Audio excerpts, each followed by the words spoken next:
नमस्कार, आप देख रहे हैं इंडिया न्यूज हरियाणा। आपके साथ मैं हूं प्रिया। ये करते हैं हरियाणा विशेष की शुरुआत।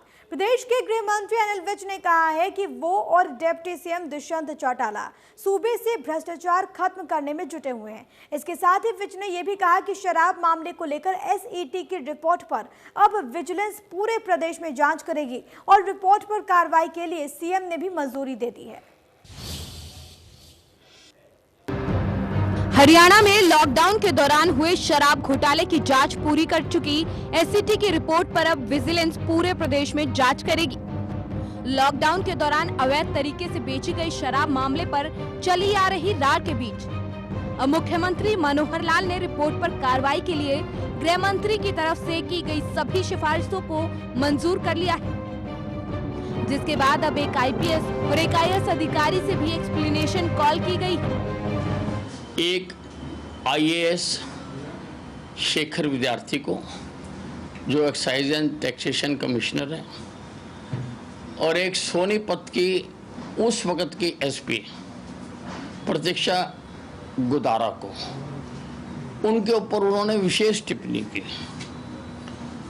तो मेरे को जब रिपोर्ट प्रस्तुत हुई थी, मैंने उस पर अपनी रिकमेंडेशनें दी थी और उन रिकमेंडेशनों में मैंने कहा था कि इन दोनों अधिकारियों की एक्सप्लेनेशन कॉल की जानी चाहिए। मैंने ये भी कहा था कि एससीटी ने जिस विभाग के बारे में टिप्पणियां की हैं उसकी जांच होनी चाहिए। मैंने ये भी कहा था कि ये सारा मामला, क्योंकि इसमें बहुत अनियमितताएं बताई गई हैं, स्टेट इंटेलिजेंस ब्यूरो इसकी जांच करे। मुख्यमंत्री जी ने मेरी सारी रिकमेंडेशनों को माना और चीफ सेक्रेटरी को सब पर कार्रवाई करने के लिए कहा। वहीं प्रदेश के गृह मंत्री अनिल विज दुष्यंत के साथ खड़े नजर आए।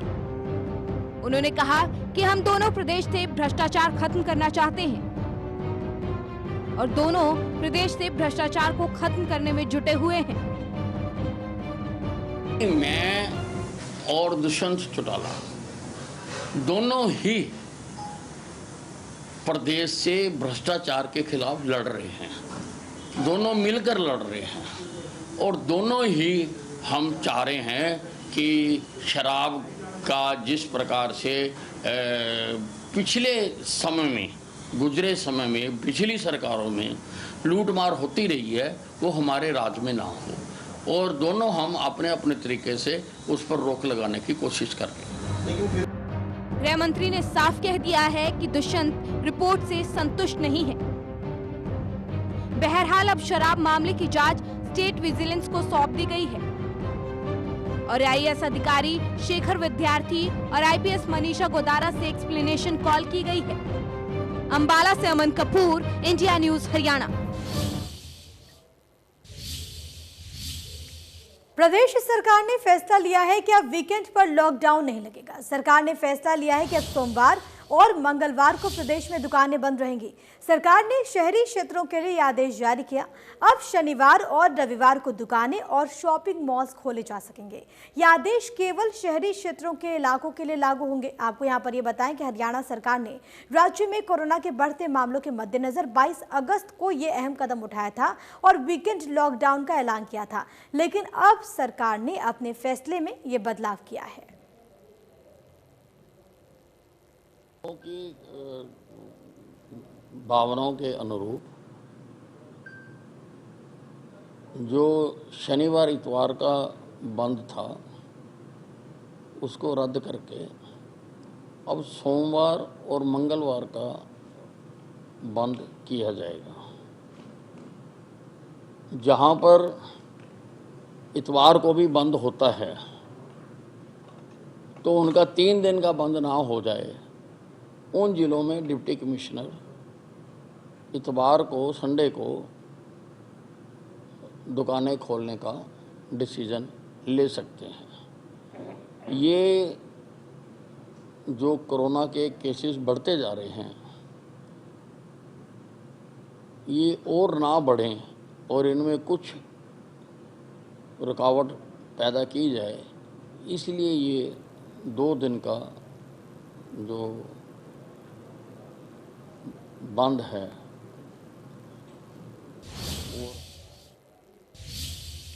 सोनीपत से बीजेपी के सांसद रमेश कौशिक बड़ौदा हलके के कथूरा गांव पहुंचे और कथूरा ब्लॉक में आने वाले कई गांवों के विकास के लिए 5 करोड़ के कार्यों का उद्घाटन किया, शिलान्यास किया। बड़ौदा उपचुनाव को लेकर बीजेपी सांसद ने कहा कि जनता का चुनाव है और चुनाव किसी पार्टी का नहीं, यहाँ की विकास का चुनाव है। अगर यहाँ से बीजेपी का उम्मीदवार जीत कर जाता है तो यहाँ की जनता का सरकार में हिस्सा होगा और बड़ौदा का तेजी से विकास होगा। आओ सुनो, हमने तो यहाँ रहना है, हमने तो आना भी पड़ेगा, लेकिन ये पक्की बात है, जो बाहर वाले आओ ना, ये नहीं पाओगे कोई भी। जितने वोट पड़ेगी उतने के बाद नहीं पाएगा। अपोजिशन आना नहीं। मैं उनसे एक बात पूछना चाहता हूँ, जो अभी हमने ये रोड है, क्या ये चुनाव के लिए बनाया था? गोहाना से जींद वाला किया है, और एक ये पहले नया नेशनल हाईवे और बनाने लग रहे हैं, ये चुनाव के लिए है क्या? ये पूरा नहीं होगा, चुनाव के बाद ये रोड उठ के जाएगा यहाँ से। उन्होंने इस तरह की बातें नहीं, और जो काम ही पूरे हो रही है, क्या चुनाव होते हैं हम उल्टे ले जाएंगे? अधीर बातें ही बजाय लोग ये काम पर ध्यान दे लें। और एक बात इसमें वो बात भी सारे सही कह रहे हैं। अभी हाँ, बाहर वाले तो पाएंगे नहीं, हमने यहीं रहना है। जो काम ही वो सकेंगे उनकी कोशिश करेंगे, बाद में 4 साल में भी वो सकेंगे वो कर लेंगे। पहले भी ऐसे विधायक तो हमारा नहीं था, उसके बाद में मैं 3 बार मुख्यमंत्री को ले आके उससे जो ले सकता था लिया। और मैं एक बार डंके ही चोट कहता हूँ सब, जो MP का काम है मेरा, उसके बारे में तो कोई बता सकता, मैं उसमें कोई कमी नहीं छोड़ता। जितनी एक्टिवनेस और MLA वाला भी घनखरा काम यहाँ पर रोक देगा। अपने कोशिश के 24 घंटे लोगों ने मिले हैं, और जितना अपने भोगाव करेंगे। मेरी तो एक बात। वहीं कोरोना काल में JEE नीट परीक्षा कराने को लेकर बवाल थमता नजर नहीं आ रहा है। इसको लेकर आज कांग्रेस देशव्यापी प्रदर्शन कर रही है। राज्य और जिला मुख्यालयों पर केंद्र सरकार के कार्यालयों के सामने कांग्रेस कार्यकर्ता नारेबाजी करते हुए नजर आए। साथ ही साथ सोशल मीडिया तक हल्ला बोला जा रहा है। JEE नीट को टालने की अपील की जा रही है। JEE नीट परीक्षा के विरोध में ऑनलाइन अभियान भी चलाया जा रहा है। कांग्रेस के पूर्व अध्यक्ष राहुल गांधी ने अपील की। उन्होंने ट्विटर पर लिखा कि लाखों परेशान छात्रों के साथ अपनी आवाज जोड़िए। हरियाणा में जगह जगह कांग्रेस कार्यकर्ता सड़कों पर उतरे, परीक्षा टालने की मांग की आवाज उठाई गई है। ये 6 तस्वीरें आप इस वक्त अपने टीवी स्क्रीन पर देख पा रहे हैं। चरखी दादरी, भिवानी, सिरसा, करनाल, कैथल और कुरुक्षेत्र की ये तस्वीरें हैं। देश भर में ये प्रदर्शन कांग्रेस पार्टी यहां पर करती हुई, दरअसल इन परीक्षाओं को लेकर लगातार जो आवाजें हैं वो उठती हुई नजर आ रही हैं। कांग्रेस प्रदेशाध्यक्ष कुमारी शैलजा ने कहा कि JEE नीट परीक्षा न टालना सरकार का जिद से भरा हुआ फैसला है। उन्होंने ये भी कहा कि मुश्किल वक्त में सरकार हट छोड़े और छात्रों के लिए सार्थक हल निकाला जाए। ऐसे माहौल में सरकार का एक जिद भरा फैसला कि नीट की और JEE की परीक्षाएं ली जाएंगी, इस फैसले ने हमारे लाखों छात्रों और उनके परिजनों की चिंता बढ़ा दी है, और ये वाजिब भी है। ऐसे माहौल में आप बताइए कि ये छात्र, इनके रहने की कैसे व्यवस्था की जाएगी, इनके परिवहन की कैसे व्यवस्था की जाएगी। और देश के कई भागों में तो बाढ़ ने तांडव मचाया हुआ है। क्या सरकार को जिद में फैसले लेने चाहिए या लोगों के हित में फैसले लेने चाहिए? हमारी मांग है कि सरकार अपना हठ छोड़े और बच्चों के भविष्य और उनकी सेहत को ध्यान में रखते हुए एक केंद्रीय मंत्री रामदास अठावले ने सुशांत सिंह राजपूत के परिवार से मुलाकात की। अठावले फरीदाबाद में सुशांत के परिवार से मिलने पहुंचे थे, जहां पर सुशांत के पिता इन दिनों रह रहे हैं। रामदास अठावले ने उनसे मुलाकात करके उन्हें दिलासा दिया और कहा कि उनके साथ न्याय होगा। लगभग आधे घंटे तक सुशांत के परिवार से वो मिले और मुलाकात के बाद बोले कि सुशांत की हत्या का शक है। इतना ही नहीं, उन्होंने रिया चक्रवर्ती के सवाल पर कहा कि सुशांत की हत्या के पीछे उनका हाथ हो सकता है।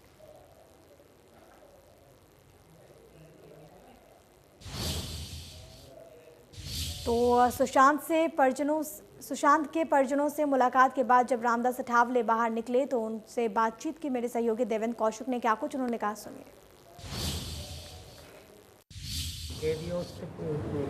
सुशांत सिंह मामले में हत्या या आत्महत्या, इन तमाम सवालों के बीच में एक तरफ जहां रिया से मुंबई में सीबीआई पूछताछ कर रही है, तो वहीं सुशांत सिंह के पिता के सिंह से मुलाकात करने पहुंचे हैं केंद्रीय राज्य मंत्री रामदास अठावले। उनसे बात कर लेते हैं, आखिर ये मुलाकात हुई है, मुलाकात के बीच में क्या बात हुई है अठावले साहब? हाँ, मतलब मुलाकात के बीच में ये बात हुई है कि के सिंह साहब से हमने पूछा, उनकी बहन को हमने पूछा, उन्होंने बोला कि सीबीआई इंक्वायरी से हम संतुष्ट है, लेकिन सीबीआई इंक्वायरी भी जल्दी होनी चाहिए।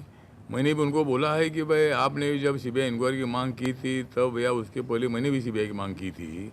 जब 15-20 दिन हुए थे इस केस को, तब मुंबई पुलिस कोई ठीक ढंग से इंक्वायरी नहीं कर रही थी, एफआईआर दाखिल नहीं कर रही थी। खाली 56 लोगों की जो स्टेटमेंट है उन्होंने ले ली थी, लेकिन कंक्लूजन में वो नहीं आ रही थी। शायद वो महाराष्ट्र सरकार के दबाव में काम कर रही थी, क्या मुझे मालूम हुआ नहीं है। लेकिन मुंबई पुलिस पर हमारा भरोसा होने के बावजूद भी मुंबई पुलिस ने कोई चालाकी से कोई काम नहीं किया, इसीलिए हमने सीबीआई इंक्वायरी की मांग की थी, उनकी फैमिली ने मांग की थी, और अभी सुप्रीम कोर्ट के आदेश के मुताबिक सीबीआई इंक्वायरी कर रही है। तो मैंने भी बोला है कि भाई सीबीआई इंक्वायरी के माध्यम से ज़रूर आपको न्याय मिलेगा। जिन लोगों ने प्लान किया था, जो गैंग ने प्लान किया था, उनको ज़रूर मतलब कड़ी सज़ा, फांसी की सज़ा ज़रूर हो जाएगी। तो इसीलिए मैंने उनको आश्वासन दे दिया है कि जरूर आपको न्याय मिलेगा। क्या गिरफ्तारी की भी कोई मांग हो रही है कि जांच करते पूछताछ के दौरान उसको पहले गिरफ्तार किया जाए, रिया सिंह को और बाकी तमाम लोगों को, या पहले जांच और ठोस सबूत इकट्ठे किए जाएं उसके बाद गिरफ्तारी हो? मुझे लगता है कि सबूत इकट्ठा करके अरेस्ट करेंगे तो ठीक है, अगर विदाउट कोई एविडेंस अगर उनको पकड़ेंगे तो फिर उनको एकदम जमानत मिल जाएगी।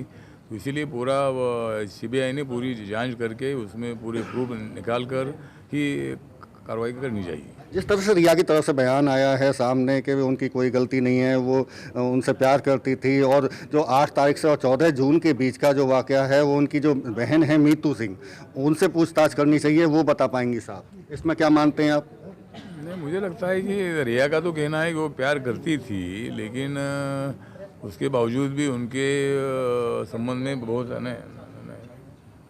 बोलिए हमें तो रिया चक्रवर्ती के संबंध में जो कुछ लोगों को डाउट है कि भाई उन्होंने कुछ बैंक से पैसा निकाला, या फिर वो कुछ उनको तकलीफ देती थी, उनकी कभी कभी हाथापाई होती थी, तो इसीलिए उनके फैमिली को डाउट है कि इसमें रिया चक्रवर्ती का भी हाथ हो सकता है। तो ठीक बात है, उनका प्यार करती थी, उनकी गर्लफ्रेंड थी, लेकिन उसके बावजूद भी मुझे लगता है कि उनके संबंध में पूरी इंक्वायरी होनी चाहिए, ऐसा उनके फैमिली का कहना है, और सीबीआई उसी दिशा से ज़रूर इंक्वायरी करेगी। और जो भी दोषी है, रिया अगर दोषी है तो उनको भी अरेस्ट होनी चाहिए, और भी कोई जो लोग है उसको भी अरेस्ट होना चाहिए, ऐसा मुझे लगता है। लेकिन पूरा एविडेंस देखने के बाद ही कार्रवाई होनी चाहिए। जी, तो ये थे हमारे साथ रामदास अठावले, जिनका साफ तौर से कहना है कि सुशांत सिंह मामले में जिस तरह से के सिंह ने उनसे कहा है कि सीबीआई जांच के दौरान जो मुख्य आरोपी है रिया सिंह, और इसके साथ साथ में बाकी आरोपियों के ठोस सबूत मिलने के बाद उनकी गिरफ्तारी होनी चाहिए, और इसके अलावा तमाम तरह की दोनों के बीच में जो बातचीत हुई है, उनका साफ तौर से कहना है कि जल्द से जल्द इस केस में कार्रवाई होनी चाहिए। फरीदाबाद से देवेंद्र को। सरकार कोशिश करती है कि जनता को योजनाओं का फायदा मिल जाए, लेकिन कुछ अधिकारी ऐसे हैं जो कि सरकार की कोशिशों को ही मिट्टी में मिला देते हैं। कुरुक्षेत्र से एक ऐसा मामला सामने आया जहां पर अधिकारियों की मिलीभगत ने एक शख्स की उम्मीदों को न सिर्फ मिट्टी में मिला दिया, बल्कि उसकी शिकायतों का भी मजाक बना डाला। शाहबाद उपमंडल में पीएम आवास योजना में अपात्र व्यक्ति को पात्र और पात्र व्यक्ति को अपात्र बनाने का आरोप लगा है। इलाके के एक शख्स का कहना है कि उसने कई बार सीएम विंडो पर शिकायत की, लेकिन अधिकारियों की लापरवाही से शिकायत का समाधान नहीं हो पाया। शिकायत करने वाले शैलेंद्र कुमार का यह कहना है कि पीएम आवास योजना में उसका नाम था, लेकिन ग्राम सचिव ने उससे 10,000 रुपए की मांग की, और जब वो 10,000 रुपए नहीं दे पाया तो उसे अपात्र घोषित कर दिया गया। पिपली के खंड विकास अधिकारी कहते हैं कि उन्हें आज तक शिकायत नहीं मिली है। जब मई 17 में 2011 की लिस्ट उठाई थी, उसमें मेरा नाम था। उसमें नाम की अवैध से मेरे को ग्राम सचिव द्वारा 10,000 रुपये की मांग की थी, और जी उसके बाद उन्होंने मेरे को अपात्र घोषित कर दिया जब मैंने उनको नहीं 10,000 रुपये पूगे जी। फिर मैंने एप्लीकेशन बहुत लगाई जी, तो वो एप्लीकेशन लगाने के बाद में 1/6/17 को उन्होंने मेरे को पात्र घोषित कर दिया। मेरे पास पूरा प्रूफ है, सीरियल नंबर इतना, केस नंबर इतना, ऐसे जी। फिर मैंने एडीसी ऑफिस से आरटीआई ली जी, तो उसमें अपात्र घोषित कर दिया गया। और जी बीडीओ के पास मैंने आरटीआई, सरपंच साहब के पास मैंने आरटीआई लगाई, तो उसमें तो आरटीआई में एक नाम की जगह 2 भी हैं जी। और जी कारों वाले भी मेरे पास प्रूफ है, कारों वाले भी पात्र हैं जी। और जी अपने आप ही सरपंच के नाम लिखे हुए हैं पात्र। लोगों को जागरूक करने के लिए कितनी भी कोशिशें क्यों ना कर ली जाए, लेकिन अंधविश्वास लोगों का पीछा नहीं छोड़ता। तंत्र मंत्र के नाम पर लोग ढोंगियों के चक्कर में ऐसे फंसते हैं कि आंखें मूंद कर चक्रव्यूह में फंस जाते हैं। एक ऐसा ही मामला यमुनानगर से सामने आया, जहां पर एक तांत्रिक ने नाबालिग को अपनी हवस का शिकार बना डाला। इस पूरे मामले में उसकी मां और मामी के खिलाफ भी मुकदमा दर्ज हो चुका है। क्या है पूरा मामला, इस खास रिपोर्ट में देखिए। यमुनानगर में एक नाबालिग लड़की के साथ तांत्रिक ने कई बार दुष्कर्म किया। हर बार नाबालिग की मां और मामी उसे रात के समय तांत्रिक के पास भेजते रहे। अंधविश्वास में डूबी उसकी मां ने मामी के कहने पर बच्ची को एक तांत्रिक को सौंप दिया। तंत्र मंत्र के नाम पर उसके साथ गलत काम होता रहा। वो यौन शोषण की पूरी बात मां को बताती भी रही, लेकिन मां को लगता रहा कि कुछ गलत नहीं हो रहा। लेकिन जब ये बात पिता को पता चली तो उसने पुलिस को शिकायत दी। हाँ जी, हमारे पास एक जो है गांव डेरा पल्ले वाले से एक कंप्लेंट आई थी मुकेश कुमार की। तो उसमें कंप्लेंट में उन्होंने लिखा है कि उनकी एक बेटी है 17 साढ़े 17 साल की। तो वो कोई दिसंबर 19 की बात है, पुरानी घटना है। तो वो बता रहे हैं कि कहीं ये अपना कोई धर्मशाला पड़ती है राजौर में, तो वहाँ पे वो तांत्रिक उसको ले गया और उसके साथ उन्होंने उसने गलत काम किया। अब पीड़िता की मां, मामी और तांत्रिक के खिलाफ पॉक्सो एक्ट और आईपीसी 506 में मुकदमा दर्ज हुआ। जानकारी के मुताबिक जठलाना थाना एरिया के गांव की 17 साल की नाबालिग के पेट में दर्द रहता था। इस पर उसकी मां ने अल्ट्रासाउंड करवाया, जहां उसकी रिपोर्ट में रसोली और पथरी बताई गई। इस पर उसकी मामी ने बताया कि उसके मायके के गांव निवासी सतीश अंधेरिया बाग धर्मशाला में दवाई देने आता है। वो माता का भक्त भी है। वो एक दिन वहां पर गई तो सतीश ने वहां उसका इलाज करने के बहाने उसके साथ रेप कर डाला। जो है मुकदमा नंबर 106 दर्ज करा हमने, जिसमें 6, 17 और 506 आईपीसी के तहत हमने मुकदमा दर्ज करा। और जैसे ये पुरानी घटना है तो हम तांत्रिक को हमने कई जगह ढूंढवाने की कोशिश करी, रेड करी है, लेकिन तांत्रिक कभी मिल नहीं पाया। जिससे कि उसको ले जाके हम जिस धर्मशाला में उसने कराया है, लड़की भी अभी बता नहीं पाई है कि किस धर्मशाला की है। तो अभी हम धर्मशाला के बीच जांच कर रहे हैं कि धर्मशाला राजौर में है कौन सी। जैसे ही तांत्रिक को कुछ पता लगता है, आगे जांच जारी है अभी। पीड़िता के पिता ने महिला थाना में मामला दर्ज करवाया है। इस शिकायत के आधार पर महिला थाने में पीड़िता की मां, मामी और तांत्रिक के खिलाफ पॉक्सो एक्ट और आईपीसी 506 में मुकदमा दर्ज हुआ। आगे की कार्रवाई जारी है। लेकिन एक बात साफ है कि परिवार के अंधविश्वास ने एक बार फिर एक मासूम की अस्मत को तार तार कर डाला। यमुनानगर से देवीदास शारदा, इंडिया न्यूज, हरियाणा। और इसी के साथ हरियाणा विशेष में इतना ही। आप बने रहिए हमारे साथ।